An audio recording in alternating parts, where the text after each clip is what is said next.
लइका जब बिके ह त उ दुल्हा कहलावे, बेटा बेच के देखा ओकर बाप मुछो पे ताव लगावे।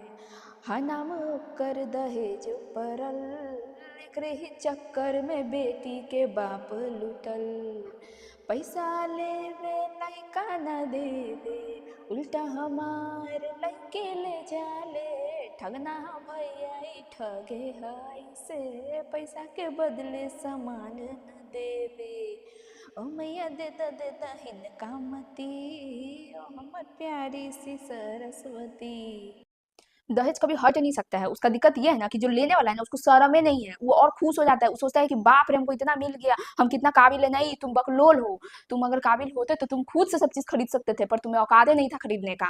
समझ में आया? गरियाने वाला कोई है ही नहीं है। जिसको जितना दहेज मिलता है उसका और तारीफ होने लगता है, तो इन सबका दिमाग ठिकाने पे कहाँ आएगा। अरे 5 को महिला को ले लो, दूरा पे बैठ के गरियाओ, रे दूर जो रे मुझे उसे ले रे तू दहेज, दूर जो थू थू पोरी फूटे तोरा। इस तरह उन लोगों को बेइज्जत कर दो ना कि उन लोग को शर्म के मारे वो लोग डूब मरे।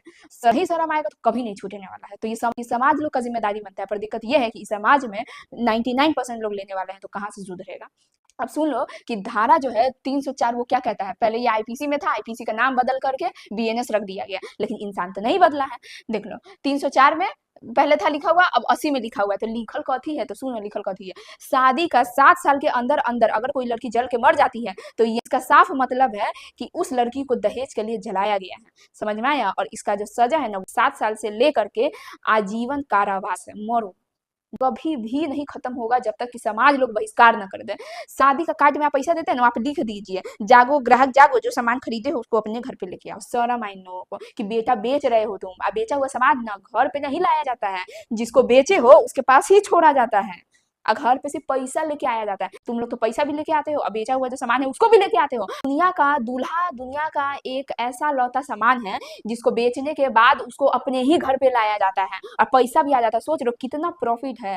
पूरा दुनिया में ऐसा बिजनेसमैन आपको कहाँ पे मिलेगा जहाँ पे बेचा हुआ सामान वो अपने घर पे लेके आ जा रहा है, और जो इंसान पैसा दे रहा है वो अपन घर का उठा के उसको सामान दे रहा है।